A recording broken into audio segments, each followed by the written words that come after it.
Assalamualaikum warahmatullahi wabarakatuh. Saya Yolanda dari jurusan Perbankan Syariah Lokal 4D. Video ini saya buat untuk memenuhi tugas mata kuliah Perbankan Syariah. Di video ini saya akan menjelaskan mengenai pertama, undang-undang tentang perbankan, kedua, undang-undang tentang perbankan syariah, ketiga, rahasia bank, yang keempat, tentang lembaga penjamin simpanan atau LPS. Poin 1 yaitu undang-undang yang mengatur tentang perbankan. Undang-undang yang mengatur tentang perbankan yaitu terdapat dalam Undang-Undang Republik Indonesia Nomor 10 Tahun 1998. Undang-undang ini merupakan perubahan atas Undang-Undang RI Nomor 7 Tahun 1992. Poin 2 yaitu undang-undang yang mengatur tentang perbankan syariah. Undang-undang tentang perbankan syariah yaitu terdapat dalam Undang-Undang Republik Indonesia Nomor 21 Tahun 2008. Yang dimaksud dengan bank dalam Undang-Undang Nomor 21 Tahun 2008 adalah badan usaha yang menghimpun dana dari masyarakat dalam bentuk simpanan dan menyalurkan kembali kepada masyarakat dalam bentuk kredit. Sedangkan bank syariah dalam Undang-Undang Nomor 21 Tahun 2008 yaitu bank yang menjalankan tugasnya berdasarkan dengan prinsip syariah. Selanjutnya poin ketiga yaitu mengenai rahasia bank. Berdasarkan Undang-Undang RI Nomor 21 Tahun 2008 pada pasal 1 angka 14, rahasia bank adalah segala sesuatu yang berhubungan dengan keterangan mengenai nasabah penyimpan dan simpanannya, serta antara investor dengan investasinya. Dalam rahasia bank terdapat pihak terafiliasi yang diatur dalam Undang-Undang Nomor 21 Tahun 2008 pasal 1 angka 15. Pihak terafiliasi adalah pertama, komisaris, direksi atau kuasanya, pejabat, dan karyawan bank syariah atau bank umum konvensional yang memiliki unit usaha syariah. Yang kedua, pihak yang memberikan jasanya kepada bank syariah atau unit usaha syariah, antara lain Dewan Pengawas Syariah, akuntan publik, penilaian, dan konsultasi hukum. Yang ketiga yaitu pihak yang menurut penilaian Bank Indonesia turut serta mempengaruhi pengelolaan bank syariah atau unit usaha syariah, baik langsung maupun tidak langsung, antara lain yaitu pengendali bank, pemegang saham dan keluarganya, keluarga komisaris, dan keluarga direksi. Selanjutnya, pengecualian rahasia bank diatur dalam Undang-Undang RI Nomor 10 Tahun 1998. Yaitu pertama, untuk kepentingan perpajakan yang diatur dalam pasal 41. Kedua, untuk penyelesaian piutang bank yang sudah diserahkan kepada Badan Urusan Piutang dan Lelang Negara, yaitu diatur dalam pasal 41A. Yang ketiga, untuk kepentingan peradilan dalam perkara pidana yang diatur dalam pasal 42.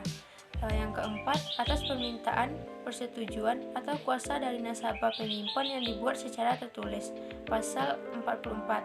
Yang kelima yaitu pencucian uang, tukar-menukar informasi bank.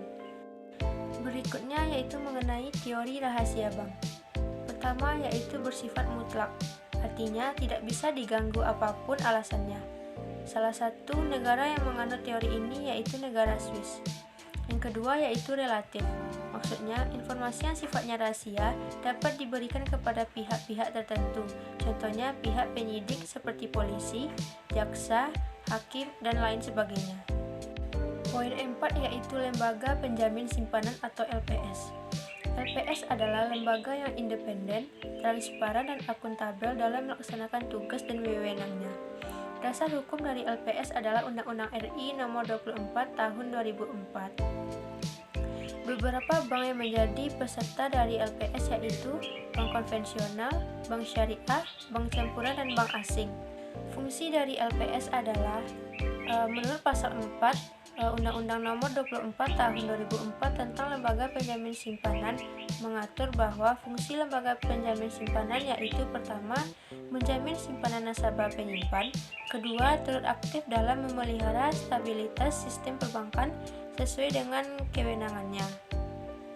Fungsi ini dijalankan tidak terlepas dengan kelembagaan terkait, seperti dengan Bank Indonesia dalam hal penentuan besaran suku bunga penjaminan, di mana dalam menentukan besar suku bunga pinjaman LPS harus memperhatikan besaran BI rate.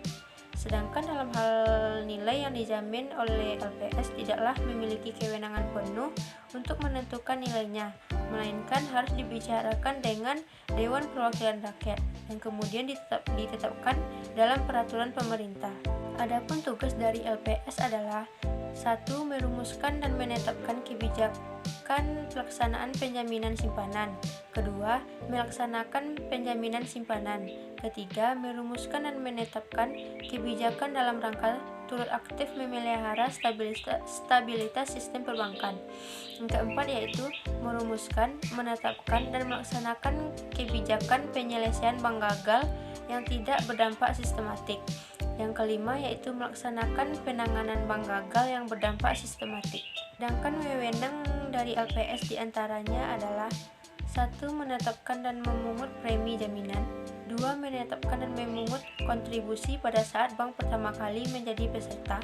3. Melakukan pengelolaan kekayaan dan kewajiban LPS. 4. Mendapatkan data simpanan nasabah, data kesehatan bank, laporan keuangan bank, dan laporan hasil pemeriksaan bank sepanjang tidak melanggar kerahasiaan bank. 5. Melakukan rekonsiliasi, verifikasi, dan atau konfirmasi atas data sebagaimana yang dimaksud dalam huruf D. Yang keenam, menetapkan syarat, tata cara, dan ketentuan pembayaran klien. Yang ketujuh, melakukan penyuluhan kepada bank dan masyarakat tentang penjaminan simpanan. Dan kedelapan yaitu menjatuhkan sanksi administratif. Sumber dana LPS adalah pertama dari kekayaan negara, kedua iuran kepesertaan LPS, ketiga iuran premi per semester, yang keempat yaitu dana pihak ketiga. Simpanan layak bayar LPS, kriterianya yaitu pertama tercatat dalam pembukuan bank, kedua tidak melakukan tindakan yang merugikan bank, ketiga tingkat bunga simpanan tidak melebihi yang telah ditetapkan oleh LPS.